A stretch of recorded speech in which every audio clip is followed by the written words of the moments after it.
உங்க தொகுதியில நீங்க செஞ்ச திட்டங்களை வந்து செயல்பாட்டு ரீதியா ஒவ்வொரு 6 மாசத்துக்கு எடுத்துட்டே வரீங்க. பட் உங்களை எதிர்த்து களம் காணக்கூடிய சுந்தர்சி அவர்கள் 10 ஆண்டுகளா பங்கு வித்தியாசம் எதுவுமே செய்யல அப்படின்னு சொல்லி ஒரு குற்றம் வைக்கிறாங்க. அதாவது நான் என்ன சொல்றேன், கருத்து ஆளாளுக்கு பாருங்க. அதுக்கும் சொல்லுவேன், தேர்தல் நேரத்தில் ஒவ்வொரு வேட்பாளருக்கும் எவ்வளோ பணி இருக்கு. அதனால நீங்களாம் லோக்கல் ரிப்போர்ட்டர், உங்களுக்கு ஏதாவது உண்மையிலேயே உங்கள் சார்பாகவோ இல்லை மக்கள் சார்பாகவோ கேள்வி இருந்தால் நீங்கள் கேளுங்க. உங்கள் கருத்தாக சொல்லுங்கள், நான் மரியாதையோடு பதில் சொல்கிறேன். யாரோ வெளியேந்து வந்து வரலாறு தெரியாம தகவல் தெரியாதவர் பேசினா அவருடைய அறியாமைக்கு நான் எங்க பதில் சொல்றேன்? வேற வேலை இல்லையா எனக்கு? மதுரை மத்திய தொகுதியை பற்றி விரிவாக பேசலாம். பிடிஆர் அவர்களை எதிர்த்து சுந்தர்சி அவர்கள் போட்டியிடுகிறார். தொடர்ச்சியாக 2 முறை எம்எல்ஏ பிடிஆர் அவர்கள் அமைச்சராகவும் இருக்கிறார். அந்த தொகுதியில சுந்தர்சி நிறுத்தும் போதே பல்வேறு கேள்விகள் எழுந்தது. இப்ப குஷ்புவும் களத்துல இறங்கி இருக்கிறாங்க. குஷ்பு கிட்ட சுந்தர்சியை பற்றி கேட்கும் போது, அவர் சாதாரணமா நினைக்கிறீங்க, அவர் அரசியலை பேச ஆரம்பிச்சா வேற மாதிரி இருக்கும், எனக்கே அவர் தான் அரசியலை இது பண்ணி கொடுத்தது, அவர் அரசியல்ல இறங்கியது, அவர் இந்த தொகுதியில் இறங்கியது அப்படின்றது மெத்த படிச்ச அறிவாளி என்று சொல்லப்படக்கூடிய ஒருத்தருக்கு ஒரு நிலைகுலைஞ்சு அவர் போயிட்டாரு சுந்தர்சியை பார்த்து, அவர் நடுக்கம் ஏற்பட்டிருக்கு அப்படின்னு சொல்லி பிடிஆர் அவர்களை நோக்கி குஷ்பு அவர்கள் சொல்லியிருக்கிறாங்க.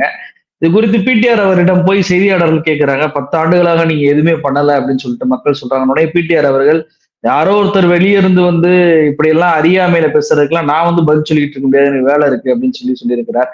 எப்படி பாக்குறீங்க? பிடிஆர் முதலில் தேர்தல் அரசியலுக்கு ஆசைப்படுகிற ஒரு சராசரி அரசியல்வாதி அல்ல. அதை முதலில் குஷ்பு போன்றவர்கள் புரிந்து கொள்ள வேண்டும். நீங்க தமிழ்நாட்டில் போட்டியிடுகிற 233 தொகுதியினுடைய வேட்பாளர்களுக்கும் என்ன எண்ணம் இருக்குன்னா, திராவிட முன்னேற்ற கழகத்துல நாம எப்படியாவது இந்த தேர்தலில் வெற்றி பெற்று எம்எல்ஏ ஆயிர மாட்டோமா, அதுல கொஞ்சம் பேர் அமைச்சர் ஆயிர மாட்டோமான்னு நினைக்கிறாங்க. இது ஒரு இயல்பு. தேர்தலில் தோல்வி அடைகிறதுக்கா போட்டியிடுவாங்க? 234 தொகுதி இருக்கு சார். ஏன் சார் 233 பேருக்கு அந்த ஆசை இருக்குன்னு சொல்றீங்க? அப்ப அந்த ஒரு ஆள் யாரு சார்னா, அந்த ஒரு ஆள் தான் பிடிஆர். அவர் இந்த தேர்தல் களத்தில் தலைமை கழகத்தால் நிறுத்தப்பட்டிருக்கிறார். விருப்ப மனுவே தாக்கல் செய்யாம ரொம்ப நாள் இருந்தார். அவரு விருப்ப மனு தாக்கல் செய்வதற்கான தேதி அறிவித்து நெடுநாட்கள் அவரு விருப்ப மனு தாக்கல் பண்ணல. தலைமை கழகத்திலிருந்து கூப்பிட்டு உங்களை விருப்ப மனு தாக்கல் செய்ய சொல்லி தலைவர் சொல்றாருன்னு சொன்ன பிறகுதான் தலைவருடைய உத்தரவுக்கு ஏற்ப அவர் போய் விருப்ப மனு கொடுத்தாரு. அப்புறம் அவருக்கு வாய்ப்பு கொடுத்துட்டாங்க. நீங்க 2 வகையாக அரசியல் கட்சிகளுடைய வேட்பாளரை பிரிக்கணும். சிலர் நின்னா கட்சிக்கு நல்லது, வெற்றி பெறுவார்கள், அதன் மூலமாக வெற்றி இலகுவாக இருக்கும் அப்படின்னு கட்சிகள் கணக்கிடும். சிலருக்கு வாய்ப்பு கொடுப்பதன் மூலமாக ஒட்டுமொத்த கவனத்தையும் ஈர்க்க முடியும் அப்படின்னு சிலருக்கு வாய்ப்பு கொடுக்கும்.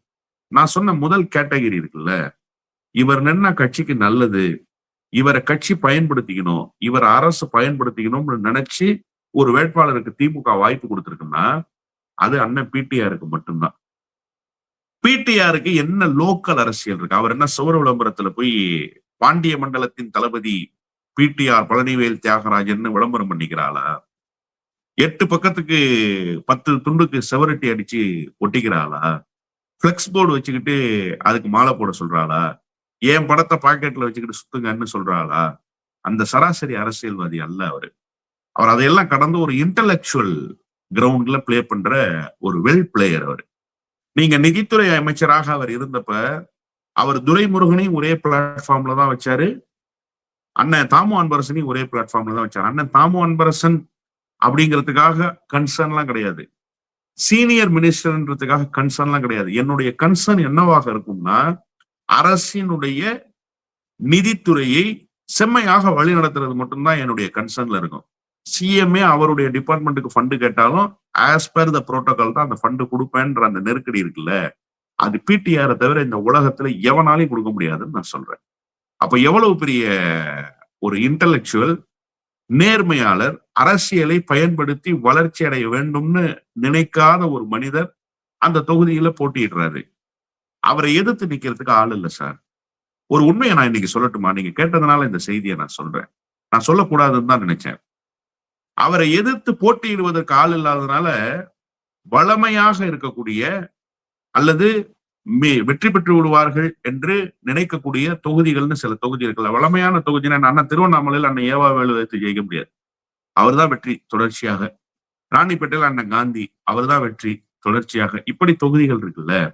கும்பகோணத்துல அண்ணன் சாக்கோட்டை அன்பழகன், அவர் தான் வெற்றி தொடர்ச்சியாக கோசிமணி அண்ணனுக்கு அடுத்து. அதுக்கப்புறம் நோ ஆப்ஷன்ங்கிற அந்த சுச்சுவேஷன் வருது. அப்படிங்கிறப்போ அந்த தொகுதிகளை எல்லாம் கூட்டணிக்கு ஒதுக்கணும்னு முடிவு பண்றாரு எடப்பாடி பழனிசாமி. பிடிஆர் உறுதியா ஜெயிப்பாரு. யாருக்கு ஒதுக்குறது, யாருக்கு ஒதுக்குறதுன்னே தெரியல. ஏன்னா எல்லாருக்கும் ஒதுக்கி தள்ளியாச்சு, முடிஞ்சிருச்சு. ஜி.கே. வாசனுக்கு கொடுத்திருக்கிற தொகுதியெல்லாம் எப்படிப்பட்ட தொகுதி? அண்ணன் முத்துசாமியை எதிர்த்து, நான் சொன்ன அண்ணன் சாக்கோட்டை அன்பழகனை எதிர்த்து, அண்ணன் ராணிப்பேட்டை காந்தியை எதிர்த்து, இப்படியான தொகுதிகளையா தள்ளி விட்டாச்சு. இன்னொரு பக்கம் பாஜகவுக்கு டஃப் காம்படிஷன். அண்ணன் ஆவடி நாசர் எதிர்த்து தொகுதியை தள்ளி விட்டாச்சு. சம்பந்தமே இல்லாம புதுக்கோட்டை தொகுதியை கொடுத்தாச்சு. அதிமுக காரனை வேலை செய்ய வர மாட்டேங்கிறான். சம்பந்தமே இல்லாம அறந்தாங்கி தொகுதியை கொடுத்தாச்சு. தஞ்சாவூர் தொகுதியை கொடுத்தாச்சு. அதிமுக மாநகர செயலாளர் கோச்சிக்கிட்டு போய் வீட்டுல படுத்துட்டாரு. இப்படியான ஒரு சுச்சுவேஷன்லாம் அதிமுகவில் இருக்கிற எல்லா கூட்டணி கட்சிக்கும் உருவாக்கிட்டதுக்கு பிறகு ஒரே ஒருத்தர் மட்டும்தான் மிச்சம் இருக்கிறாரு. யாருன்னா ஏசி சண்முகம். ஏசி சண்முகத்துக்கு எங்க கொடுக்கணும்? அவருக்கு பலமான தொகுதின்னு சொல்லப்படுகிற தொகுதி எது? நிச்சயமா வேலூர் பக்கம் தான், வேலூர் தொகுதி தான். ஏன்னா ஏற்கனவே அண்ணன் துரைமுருகனுடைய பையன் கதினானந்த ரொம்ப கடுமையா டஃப் ஃபைட் கொடுத்து வெற்றி வாய்ப்பை தேட வச்சாரு. ரொம்ப இலகுவாலாம் எல்லா இடங்கள்லயும் வெற்றி பெற்ற மாதிரி எல்லாம் வெற்றி பெற முடியல. அவருக்கு இயல்பாகவே அங்க ஒரு லட்சக்கணக்கான வாக்குகள் இருக்கு. அவர் சமுதாய வாக்கு ஒரு பக்கம், இன்னொரு பக்கம் அவருடைய உறவினர்கள், அவருக்கு இருக்கக்கூடிய ஆதரவாளர்களுடைய வாக்கு, இப்படி ஒரு வாக்கு வங்கி இருக்கு. அவர் பேசிக்கலி ஒரு சினிமா பினான்சியர் ப்ரொடியூசர். இப்ப அவர் வேலூர் தொகுதியில நிக்கணும் இல்லையா? வழக்கமாக வேலூர் தொகுதியில தானே நிக்கிறாரு. வேலூர் பகுதியில தானே நிக்கணும். திருப்பத்தூர்ல நிக்கலாம், ராணிப்பேட்டையில நிக்கலாம், ஜோலார்பேட்டையில நிக்கலாம், இல்ல ஏதாவது ஒரு இடத்துல போய் நிக்கலாம், ஆற்காட்டுல நிக்கலாம், எங்கேயாவது ஒரு இடத்துல நிக்கலாம். அவரை தூக்கிட்டு வந்து மதுரையில நிக்கணும்னு சொல்றாங்க. அவர் என்ன பண்றதுன்னே தெரியல. ஏன்னு கேட்கும்போது, நீங்க மதுரையில நின்னாதான் பிடிஆரை வீழ்த்த முடியும்னு அவரை போய் உசுப்பேத்துறாங்க. அவர் ஒவ்வொரு தேர்தலையும் தோத்து போறாரு. துரைமுருகன் பையன்கிட்டயே தோத்து போயிட்டாரு. பிடிஆர் கிட்ட ஜெயிக்க முடியுமா? அவர் என்ன பண்றாருன்னா, காசு கொடுத்து படம் எடுக்க சொல்லி சில பேரெல்லாம் சொல்லியிருப்பார்ல, அந்த அடையாளத்துல ஒரு ஆளா இருக்காரு சுந்தர்சி. அரண்மனை 1, அரண்மனை 2, அரண்மனை 3, அரண்மனை ஒரு 14 பாட்டு அவர் காசு வச்சு எடுத்துடலாம், இதான் சாக்குன்னு சொல்லி சுந்தர்சி ஒத்துக்கிறாரு. இப்படிதான் சுந்தர்சி களத்துக்கு வர்றாரு.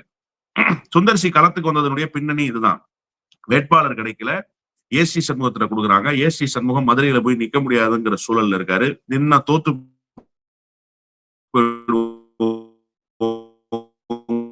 உறுதியா அவருக்கு தெரியுது. அப்ப ஒரு ஆளை பிடிச்சு அப்படின்னு சொல்லி வந்து இங்க நிக்கிறாங்க. ஒரே ஒரு கேள்விதான், இவங்களுக்கு எவ்வளவு அச்ச உணர்வு இருக்குங்கிறதுக்கு, பாஜக தரப்புக்கே அச்ச உணர்வு இருக்குங்கிறதுக்கு ஒரு செய்தியை நான் சொல்றேன்.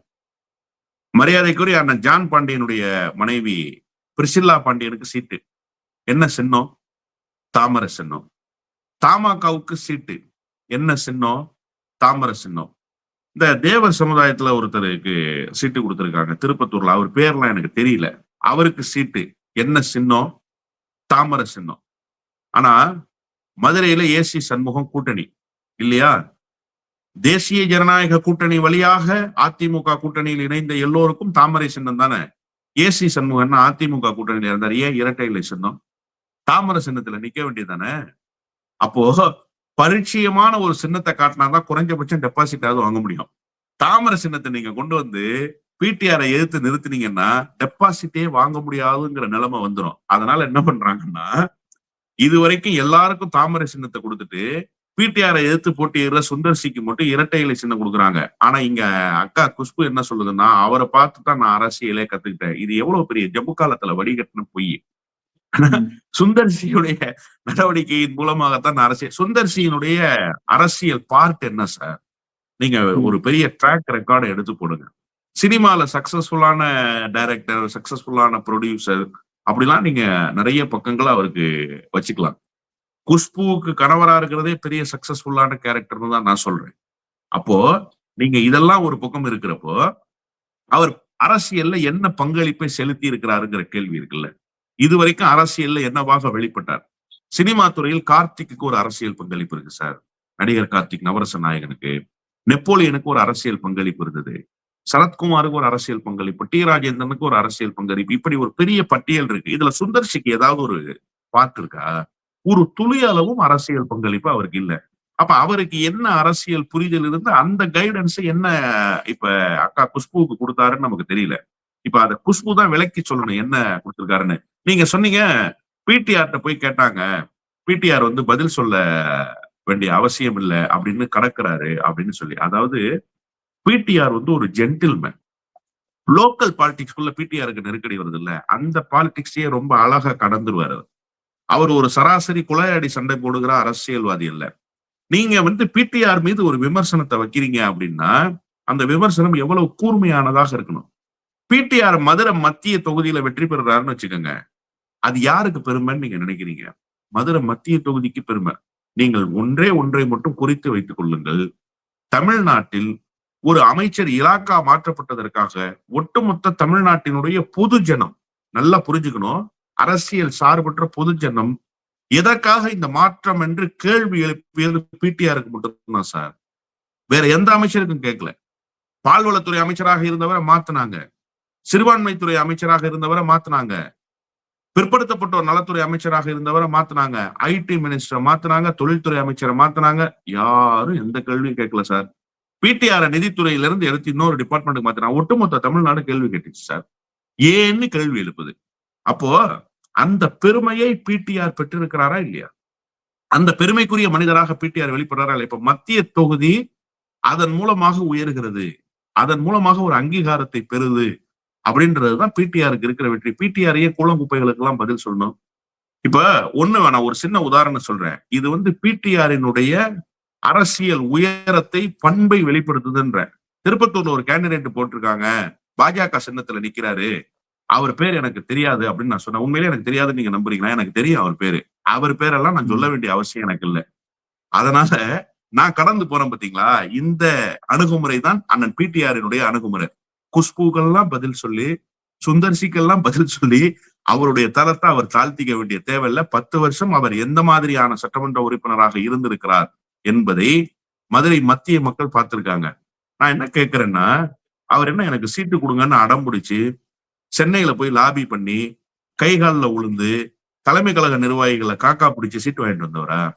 இன்னைக்கு நீங்க சீட்டு இல்லைன்னு சொன்னீங்கன்னா பன்னாட்டு நிதி நிறுவனங்களுக்கு வழிகாட்டுகிற வேலையை அவர் செய்யப்படுவாரு. அவருக்கு என்ன அவசியம் இருக்குன்னு நீங்க நினைக்கிறீங்க? எக்கானமியை பூஸ்ட் பண்றதுக்கு உண்டான செயல் திட்டங்களை வடிவமைக்க துவங்கிடுவாரு. அவருக்கு என்ன அவசியம் இருக்குன்னு நீங்க நினைக்கிறீங்க? எந்த அவசியமும் கிடையாது. அதனால அவரை போன்றவர்களை வீழ்த்த நினைக்கிற குஷ்பு போன்றவர்களுடைய வியூகம் ஒருபோதும் செல்லாது. இன்னொன்னு சொல்றாங்கல்ல, குஷ்பு வந்ததுனால பதட்டமாயிட்டாரு. அவர் ஆனானப்பட்ட அண்ணாமலை, மோடி, அமித்ஷா இவங்களெல்லாம் பார்த்துட்டு வந்தவர். எனக்கு நல்ல ஞாபகம் இருக்கு. நம்ம ஒப்பீனியன் தமிழ்ல தான் பேசணும். பிடிஆருக்கு எதிராக அண்ணாமலையினுடைய வியூகம் இருக்குல்ல, அது எப்படி முனைமலுங்கி போச்சு. அந்த வியூகத்தை வகுத்த என் அருமைக்குரிய நண்பர் டாக்டர் போய் எப்படி இரவோட இரவா பிடிஆர்ட்ட போய் மண்டி போட்டாருன்றதெல்லாம் நம்ம பார்த்திருக்கோம். அப்படிப்பட்ட மண்ணின் மைந்தர்களே அங்க ஒண்ணு நிக்க முடியாம பிடிஆர்ட்ட வீழ்ந்து போனாங்க. நீங்க எங்கிருந்தோ சென்று இருக்கீங்க, யாருடைய வியூகத்துக்கோ ஆட்பட்டு இருக்கிறீங்க. இன்னும் சொல்ல போனா சிக்கி இருக்கீங்க. உங்களுடைய சிக்கல் தேர்தல் முடிந்ததற்கு பிறகு தீர்ந்து விடணும்னு நான் வேண்டுறேன். அவ்வளவுதான்.